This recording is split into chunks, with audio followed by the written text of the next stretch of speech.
प्रिय विद्यार्थियों, आप सभी का स्वागत है एक बार फिर से हिंदी कक्षा में। कल हमने देखा था कि सूखी डाली पाठ हमने शुरू किया है और सूखी डाली पाठ को शुरू करने के बाद हमने कल पात्र परिचयों को हमने देखा था। सारे पात्र हमने देखे और दादा मूलराज से लेकर क्या है छोटी बहू और परेश और इंदु तक के सारे पात्रों को हमने बारीकी से जाना। और मैंने बताया भी था कि यहाँ पर क्या है मूलराज, उनकी 3 बहुएं हैं जिनको बड़ी भाभी, मझली भाभी और छोटी भाभी कहा गया है। तो मूलराज की 3 बहुएं हैं और इन 3 बहुओं को यहाँ पर यानी बड़ी भाभी की बहू को बड़ी बहू, मझली भाभी की बहू को मझली बहू और छोटी भाभी की बहू को छोटी बहू और इसका पति परेश और परेश की बहन जो है इंदु है। ये भी हमने कल देखा। इसके साथ हमने कल देखा कि किस तरह जो अभी अभी विवाह करके इस घर में आई है छोटी बहू जिसका नाम बेला है, उसके और इंदु के बीच में झगड़ा क्यों हुआ। कल जब पाठ शुरू हुआ था तो हमने देखा कि इंदु को बहुत गुस्सा आया है और गुस्सा आने के साथ साथ वह क्या है इंदु को जो है बेला के ऊपर बहुत गुस्सा आया है। किस चीज को लेकर गुस्सा आया है ये भी हमने देखा, क्योंकि बेला ने जो है नौकरानी रजवा को काम से निकाल दिया है और 10 साल से वो इस घर में काम कर रही थी।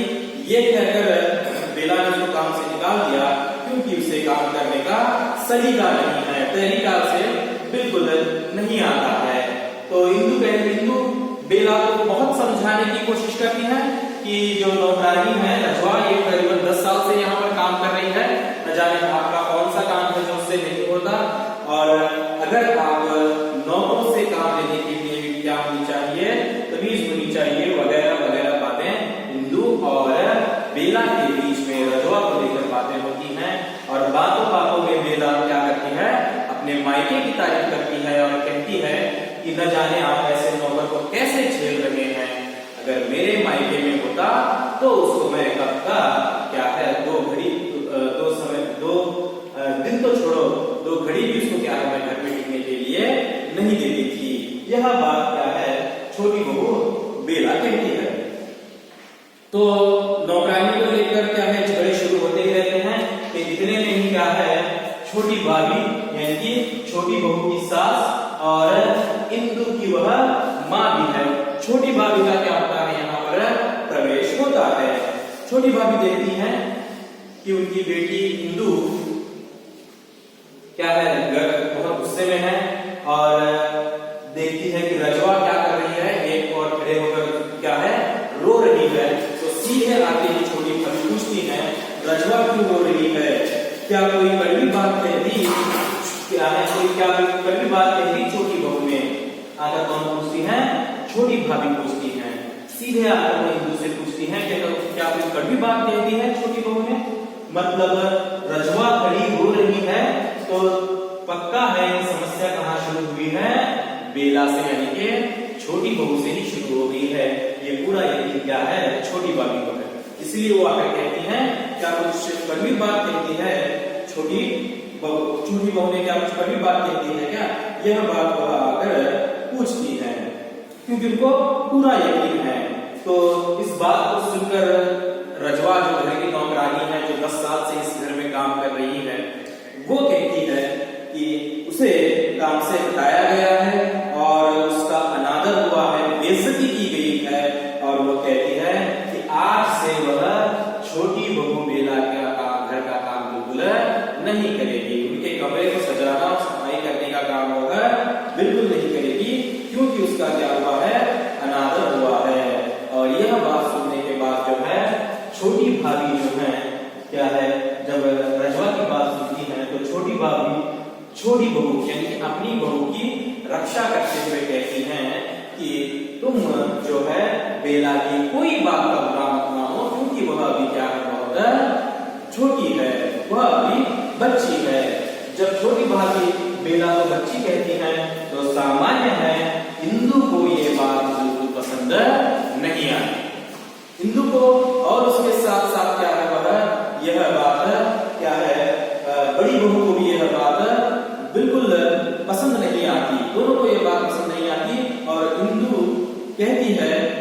बेला ने क्या क्या कहा कि हमारा खाना पीना, हमारा पहनना ओढ़ना ये बिल्कुल क्या है, बेला को पसंद नहीं है। हमारी बातें, हमारा परिवार, हमारे कपड़े पहनने का ढंग वगैरह वगैरह बिल्कुल क्या है, बेला को पसंद नहीं है। वो हर बात के लिए क्या है, अपने मायके ही तारीफ करती है। उसको आप कैसे बच्ची बोल सकती हैं, वो क्या बहुत छोटी है, इस प्रकार का प्रश्न कौन करती है, इंदु करती है। ये सब चल रहा ही होता है कि इतने में जो है मछली बहू का प्रवेश होता है। मछली बहू जो है, मझला बेटा करमचंद और मछली भाभी की बहू जो है मछली बहू है, इनका इस सन्निवेश में प्रवेश होता है। मछली बहू की बात एक विशेष रूप का मैं यहाँ पर बताते चला जाऊंगा आपको। मछली बहू जो है उसे हंसने की आदत बहुत है। हर बात पर वो क्या करती है, हंसती ही रहती है। बातें कम है उसकी और हंसना ज्यादा है।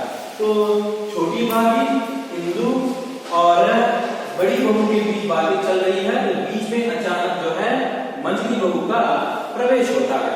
मछली बहू को क्या है, हंसने की आदत है। कोई भी बात को हमेशा क्या करती रहती हैं, हंसते ही रहती हैं। अचानक हंसते हंसते वह क्या करती हैं, प्रवेश करती हैं और कुछ भी बातें नहीं कर रही हैं, सिर्फ हंसे ही जा रही है, हंसे ही जा रही है। तो मछली बहू की हंसी को देखते हुए क्या है, छोटी भाभी और बड़ी बहू दोनों पूछ रहे हैं कि क्या है वह उसके खिलखिलाकर हंसने की वजह। तो हंसने की वजह बताती है कि उसने अभी अभी क्या है, झगड़ा देखा है।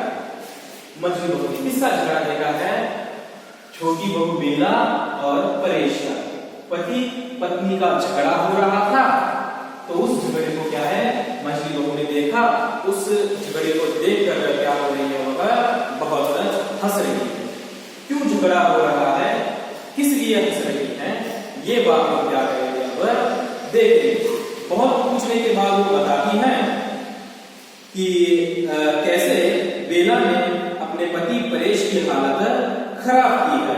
मतलब किसी बात को लेकर पति पत्नी के बीच क्या हो गया है, झगड़ा हो गया है। और इंदु के पूछने के बाद वह बताती है कि किस तरह उन दोनों के बीच में झगड़ा हुआ। मछली को बताती है कि मैं उधर क्या है, सामान रखने गई थी, बहुत सी बातें मैंने सुनी नहीं, बहुत क्या है समझ ही नहीं पाई। क्यों मछली बातें समझ नहीं पाई, क्योंकि अंग्रेजी में वो लोग क्या है बातें कर रहे थे। आधी बातें हिंदी में कर रहे थे और कभी कभी क्या है वह अंग्रेजी में भी बातें कर रहे थे। छोटी बहू का पारा कुछ चढ़ा हुआ था। इतना मालूम हुआ कि परेश स्नान करके कमरे में गया तो बहू रानी ने सारा का सारा फर्नीचर निकाल कर बाहर रख दिया। परेश ने कहा, पूछा तो छोटी बहू ने कहा, मैं इन टूटी फूटी कुर्सियों और गले सड़े हुए फर्नीचर को अपने कमरे में न रहने दूंगी। परेश कहने लगा, हमारे बुजुर्ग कुछ कहना चाहता है, लेकिन उसकी बात को क्या करती है, क्या बेला बीच में ही काट देती है। हमारे बुजुर्ग को नंगे पीछे जंगलों में घुमा करते थे, तो क्या हम भी उनका अनुकरण करें। और सामान चाहे पड़ा था और वह भी उठाकर बाहर फेंक दिया। यहाँ पर मछली बातें बता रही है कि किस बात को लेकर बेला और परेश में झगड़ा हुआ। परेश भी स्नान करके रहने के लिए गया था कि बेला ने क्या कर दिया, कमरे का सारा फर्नीचर उठाकर बाहर फेंक दिया। दोनों पति पत्नी के बीच का झगड़ा, जिसको मछली बहू क्या कर रही है, सुन रही है।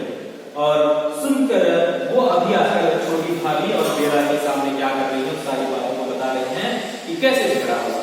कि झगड़ा इस कारण से हुआ है कि छोटी बहू को जो है कमरे के जो फर्नीचर है बिल्कुल पसंद नहीं है, क्योंकि वो बहुत पुराने हैं, सड़ चुके हैं, गल चुके हैं।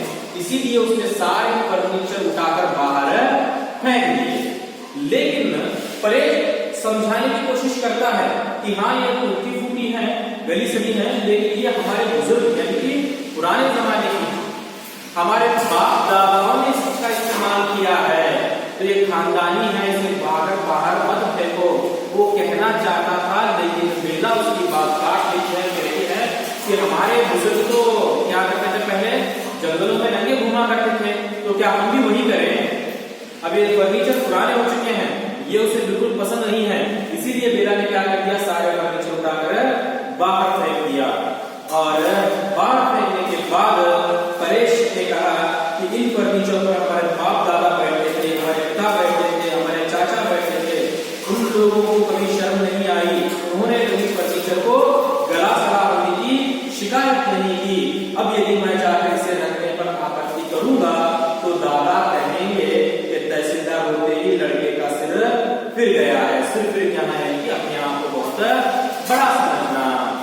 मैंने सदियों से क्या है, सदियों से चलते आ रहे फर्नीचर, अब ले जाकर मैं अगर बाहर रख दूंगा, इनको इस्तेमाल नहीं करूंगा तो दादाजी कहेंगे कि सरकारी नौकरी मिलने के बाद अपने आप को क्या समझने लग गया है, बहुत बड़ा समझने लग गया है। इस तरह पुराने फर्नीचर को लेकर झगड़ा हुआ और फर्नीचर नहीं बदलना चाहता था, लेकिन बेला को ये फर्नीचर बिल्कुल पसंद नहीं है। परेश ने बहुत समझाने की कोशिश की कि ये हमारे बाप दादा के फर्नीचर हैं, इनको वह बाहर नहीं रख सकता, लेकिन फिर भी क्या है, बेला इस बात को बिल्कुल क्या है, समझने के लिए तैयार नहीं है और अंत में कह देती है कि वो इस फर्नीचर का बिल्कुल इस्तेमाल नहीं करेगी। वो चाहे तो वो अगर फर्नीचर क्या है नहीं बदलते हैं तो वो नीचे क्या है, चटाई बिछाकर जमीन पर बैठने के लिए तैयार है, लेकिन इन फर्नीचरों को इस्तेमाल करने के लिए छोटी बहू बेला बिल्कुल तैयार नहीं है। इस बात को लेकर दोनों के बीच में क्या हो रहा था, झगड़ा चल रहा था। ये बेला कहती है कि वो नीचे बैठने के लिए तैयार है, लेकिन फर्नीचर इस्तेमाल नहीं करेगी, और फिर अपने मायके के फर्नीचर की तारीफ करना शुरू कर देती है, जो बात बिल्कुल किसी को भी पसंद नहीं आती। तो इस तरह दोनों के बीच में फर्नीचर को लेकर क्या चल रहा है, झगड़ा चल रहा था। तो वो सारी बातें मंझली बहू ने सुनी और आकर क्या कर रही हैं, सबके सामने परेश और बेला के झगड़े का विवरण दे रही है। सारी बातें वो कह रही हैं कि किस तरह दोनों को क्या है, बीच में झगड़ा हुआ। और फर्नीचर का जैसे ही झगड़ा खत्म होता है तो अचानक एक और बात मंझली बहू को याद आ जाती है। किसको लेकर? फिर से बेला को लेकर, क्योंकि अभी घर में चर्चा का विषय बना हुआ है, बेला ही बनी हुई है। बेला नहीं आई है इस घर में, अमीर घर की लड़की है, इकलौती संतान है, नौकर चाकर में पली बड़ी है, और बहुत सारी चीजें जो हैं वो इस्तेमाल करती है और नई नई चीजें उसने इस्तेमाल की हैं, इसीलिए उसे इस घर की कोई भी चीज क्या है, बिल्कुल पसंद नहीं आ रही। कोई भी चीज इस घर की पसंद नहीं है और पुरानी चीजें तो उसे बिल्कुल पसंद नहीं है। अभी फर्नीचर के बारे में हो गया और अचानक मंझली बहू को एक और बात की याद आ जाती है कि मंझली बहू ने कहा, थान और अरबों की बात भी उसे याद आ जाती है। थान यानी एक बहुत बड़ा क्या है, बहुत कपड़े का बंडल हुआ है, अरबे यानी क्या है, पर्दे। तो कर्मचंद ने क्या किया है, जो मंझली बहू का ससुर है, कर्मचंद ने क्या किया है, घर में सबके लिए क्या किया है, उसने बिस्तर के लिए, ब्लैंकेट के लिए या घर में लगाने पर्दों के लिए एक क्या है, पूरे कपड़े का थान वहां लेकर आया है। अरबे यानी पर्दे भी, वो कर्टन जो उसे कहते हैं, वो भी लेकर आया है। सब ने क्या है, सब ले जा चुके हैं, सब लोगों को पसंद आई हैं, लेकिन बेला को, जिसको कर्मचंद ने जो थान लाए हैं, जो अरबे लाए हैं, वो बेला को बिल्कुल पसंद नहीं आए। सब लोगों ने अपने अपने कपड़ों में इसको सजा कर रखा है, खिड़कियों पर पर्दों को लगाया है, लेकिन बेला ने ऐसा नहीं किया है। बेला ने उसको अभी तक हाथ तक नहीं लगाया है, क्योंकि वो जो है उन पर्दों को, उन थानों को, उन बिस्तरों को वह बिल्कुल पसंद नहीं करती। उसका रंग और वो कपड़ा बिल्कुल क्या है, बेला को पसंद नहीं है। अभी हमने देखा, ये इसी समस्या के बारे में हम बात कर रहे हैं, और बेला ने अभी तक उसको हाथ तक नहीं लगाया है, और बेचारा परेश जो है उनको ले जाकर वापस अपने ताऊ को नहीं दे सकता, क्योंकि उसे शर्म आ जाएगी। बेचारा परेश कैसे कह सकता है कि जाकर अपने क्या है, ताऊ क्या है, अपने चाचा से, अपने दादा से कह सकता है कि ले लीजिए ये पुराने अरबे और ये जो थाल आपने लाए हैं,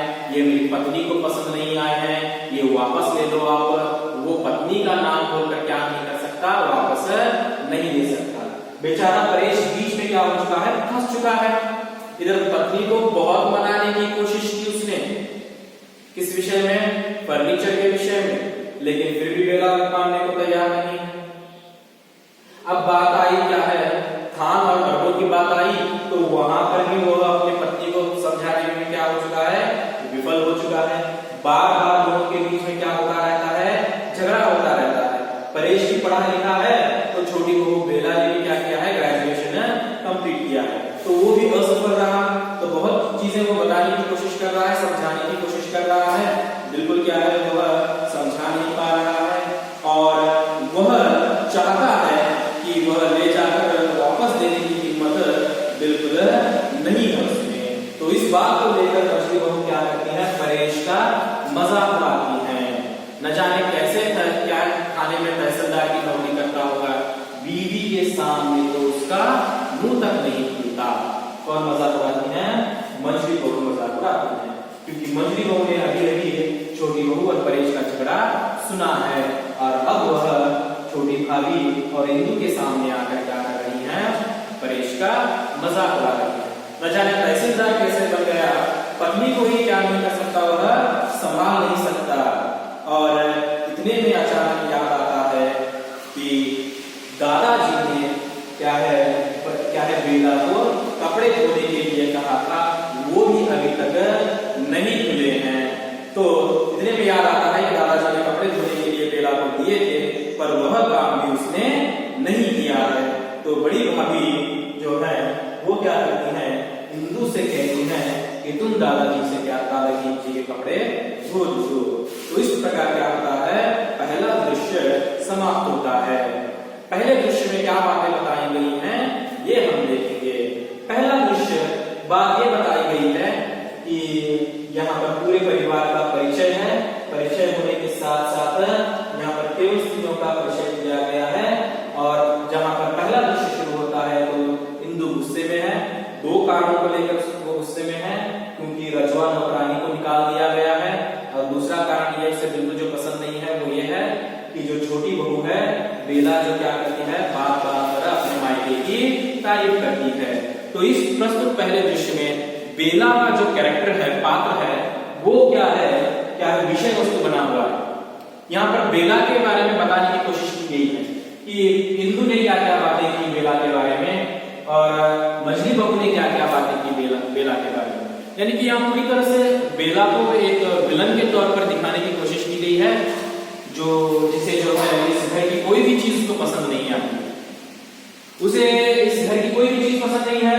उसे ना तो फर्नीचर पसंद है इस घर के, ना उसको इस घर के नौकर पसंद है, ना ही उसको इस घर के नौकरों का काम करना पसंद है, और ना ही इस घर के में इस्तेमाल होने वाले पर्दे हो सकते हैं, या फिर बिस्तर हो सकते हैं, ब्लैंकेट जो हो सकते हैं, थान उसके क्या है यहाँ कर्म चलते लाए हैं, वो भी उसको पसंद नहीं है। हर चीज उसको इस घर की बिल्कुल पसंद नहीं है। तो बेला ऐसी क्या है यहाँ पर दिखाने की कोशिश की गई है कि उसको कोई भी चीज इस घर की पसंद नहीं आती है, और वह कोई भी काम बिल्कुल नहीं करती है। और इस बात से बिल्कुल कौन नाराज है? इंदु इस बात से क्या है? बिल्कुल नाराज है कि बेला को इस घर की कोई भी चीज पसंद नहीं है। तो कोई भी चीज उसे पसंद नहीं है। पता नहीं परेश कैसे पसंद आ गया, परेश से उसने विवाह कर लिया है। और यहाँ पर सिर्फ बेला का विषय वस्तु है। और दूसरा दृश्य जो होता है, जहां पर शुरुआत होती है, दूसरे दृश्य की बात हम बात करें। पहले दृश्य में परिवार के पूरे स्त्रियों का ही पात्र बताया गया है। परेश के बारे में बातें हुई हैं, बेला के बारे में भी बातें हुई हैं। ये तो आए नहीं है, लेकिन उनके बारे में सिर्फ बातें हुई हैं। तो दूसरा जो दृश्य जो शुरू होता है वो मूलराज और मंझला बेटा, जिसका नाम कर्मचंद। दादा मूलराज का प्रवेश यहाँ पर होता है, और इनका मंझला बेटा जो है कर्मचंद भी है यहाँ पर, इनका भी प्रवेश यहाँ पर होता है। ये दोनों जो है बैठकर बातें कर रहे हैं। क्या है? बरामदा है, बारियों तक पर बिस्तर बिछा हुआ है, दीवार के पास तकिया लगाकर बातें चल रही हैं, और दादाजी वहां पर बैठे हुक्का पी रहे हैं। उनका मंझला लड़का कर्मचंद भी वहां पर बैठा उनके पांव दबा रहा है, अपने पिता के पांव दबा रहा है। और हुक्का पीते पीते दादा बच्चों को जो बाहर आते हुए, जो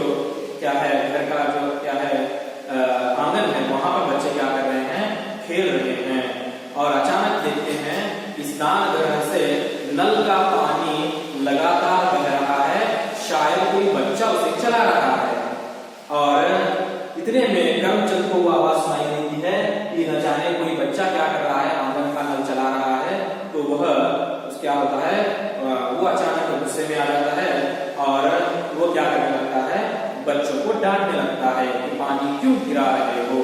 जगदीश पानी गिरा रहा था, जो क्या है बड़ी बहू और मझली बहू के क्या है बच्चे, तो वो नल खुला छोड़कर पानी में खेल रहा था।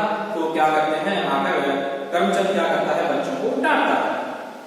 तो दादाजी के वो पैर दबा रहा है, अपने पिताजी पैर दबा रहा है और इतने में दादाजी क्या करते हैं, करमचंद को डांटने से मना करते हैं। नहीं नहीं, पानी से खेलते हैं तो खेलने दो बच्चों को, नल खुला कर रहे हैं तो खुला कर खेल रहे हैं तो खेलने दो बच्चों को, उसको रहने दो, पानी से खेलते हैं तो खेलने दो।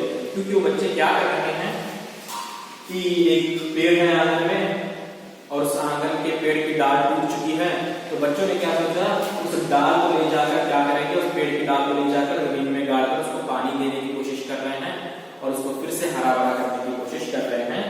इन सारी कोशिशों को देखकर दादाजी क्या करते हैं, हंसने लगते हैं, हंस रहे हैं और हंसते हुए कहते हैं कि नहीं जानते पेड़ से टूटी डाल जल देने से नहीं पनपती है, वो बिल्कुल क्या है, हरियाली उसमें नहीं आती है। जो डाल पेड़ से टूट गई उसके बाद उसको चाहे जितना भी पानी दो और वह बिल्कुल फिर से क्या नहीं हो सकती, हरी भरी बिल्कुल नहीं हो सकती। और मैं कहता हूं ना बेटा, एक बार पेड़ से जो डाल टूट जाती है और टूट गई, उसे लाख पानी दो, वह उसमें सरसता है, हरियाली न आएगी। और हमारा परिवार भी क्या है, एक महान पेड़ की भांति है, भांतिया की तरह है। तो बच्चे कोशिश कर रहे हैं, वहां पर एक बरगद पेड़ की डाल है, डाल टूटी हुई है, उसको पानी देकर हरियाली उसमें लाने की कोशिश कर रहे हैं बच्चे, लेकिन ये कोशिश बेकार है। दादाजी कह रहे हैं कि हमारा परिवार भी क्या है, एक बरगद के पेड़ की तरह है और जिस तरह से टूटी हुई डाल कभी हरियाली नहीं बन सकती, हमारे घर के भी सदस्य क्या है, वो बरगद का पेड़ इसलिए पानी नहीं दे सकता क्योंकि उस बरगद के पेड़ से वो डाली सूख चुकी है। जो डाली टूट जाती है तो बच्चे चाहे जितनी भी यहाँ पर पानी देने की कोशिश करें, लेकिन वह संभव बिल्कुल नहीं है। उस डाल को क्या है, बिल्कुल बचाया नहीं जा सकता। ये उदाहरण यहाँ पर दादाजी दे रहे हैं और कहते हैं कि एक बार जो पेड़ से डाल टूट गई, उसे लाख पानी दो, वह उसमें सरसता न आएगी। हमारा यह परिवार बरगद के इस महान पेड़ की भांति है, भांति की तरह है। तो दादाजी बता रहे हैं कि कितनी भी कोशिश कर लो, एक डाल जब सूख जाती है या टूट जाती है तो उसमें चाहे जितना भी पानी दे दो आप, हरियाली बिल्कुल नहीं आ सकती। तो जो बच्चे कोशिश कर रहे हैं, उस डाल को पानी देने की कोशिश कर रहे हैं, लेकिन उसमें हरियाली बिल्कुल नहीं आ रही है। दादाजी कहते हैं ये जो मेरा परिवार है ना, ये परिवार किसी बरगद के पेड़ से कम नहीं है। मैं बरगद का पेड़ हूँ तो ये सब मेरी क्या है, सब क्या है, डालियां हैं। ये सब डालियां क्या है, मेरे पेड़ की डालियां हैं। ये परिवार भी हमारा ऐसे ही है। तो इतने में करमचंद एक बात कहता है, लेकिन शायद अब इस पेड़ से एक डाली टूटकर अलग हो जाए। मतलब उसको कह रहा है कि आप कह रहे हैं कि हमारा परिवार भी एक पेड़ की तरह है, जैसे यहाँ अभी एक डाली टूटकर अलग हो गई, उसे पानी देने की कोशिश हो रही है लेकिन सफलता नहीं हो रही है ना, वैसे ही शायद हमारे परिवार से भी कोई क्या हो जाएगा, टूटकर अलग हो जाएगा। दादाजी क्या कहते हो, कौन अलग हो रहा है? करमचंद कहता है शायद छोटा अलग हो जाए। छोटा यानी किसकी बात हो रही है यहाँ पर, परेश की बात हो सकता है कि परेश हमारे परिवार से क्या हो जाए, अलग हो जाए, अपना बसेरा अलग बना ले, ऐसा शक करमचंद को है। दादाजी पूछते हैं परेश पर क्यों, उसे क्या कष्ट है? करमचंद ने कहा कष्ट उसे तो नहीं, उसकी बहू को, छोटी बहू को है। आप कह रहे हैं ना कि परेश अलग हो जाएगा, तो दादाजी पूछ रहे हैं कि क्या कष्ट है परेश को? तो करमचंद कहते हैं नहीं नहीं, परेश को तो शायद कोई कष्ट नहीं, हाँ छोटी बहू को शायद कोई कष्ट है। छोटी बहू को कष्ट है, जैसे कि हमने अभी क्या है पहले देखा कि किस तरह उसके ऊपर क्या है, वो किस तरह हर चीजों को पसंद नहीं करती है, इस घर के हर चीजों से उसे समस्याएं हैं, के साथ उसके साथ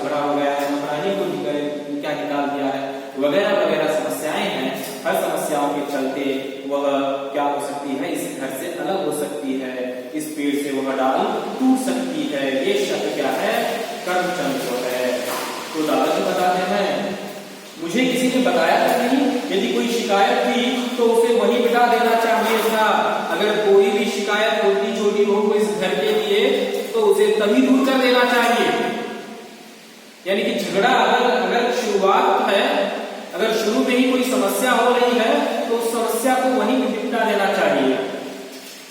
जैसे उदाहरण देकर दादाजी कहते हैं हल्की सी खरोंच भी यदि उसे तत्काल दवाई न लगा दी जाए तो क्या है, वह बढ़कर एक बड़ा घाव बन जाती है और वही घाव नासूर हो जाता है। फिर उस पर लाख मरहम लगाओ, ठीक नहीं होता। यानी कि दादाजी बता रहे हैं कि इसी तरह अगर घर की छोटी छोटी समस्याएं अगर घर में आ रही हैं तो उन समस्याओं को क्या करना चाहिए? तत्काल क्या है, दूर कर देना चाहिए। जैसे जैसे समय बीतता जाएगा, जैसे एक हल्की सी खरोंच भी अगर हमारे शरीर को लगती है तो उसको हमने वैसे ही छोड़ दिया, उसे बढ़ने के लिए छोड़ दिया तो एक दिन वो क्या बन जाएगा? एक बड़ा घाव बन जाएगा और वो घाव नासूर बन जाएगा। बड़ा घाव क्या बन जाएगा? नासूर बन जाएगा। नासूर यानी कि ऐसा घाव जिस पर कोई भी इलाज काम नहीं करता। अगर कोई क्या है पैर में कोई खरोंच भी आ गई, उसको छोड़ दिया तो नासूर बन गया तो हालत ये आ सकती है कि पूरे पैर को क्या कर दिया सकता, क्या कर दिया चाहिए, काट देना पड़ सकता है। शरीर से उस पैर को अलग कर देना पड़ सकता है अगर हमने छोटे से घाव को भी क्या है उस पर ध्यान नहीं दिया।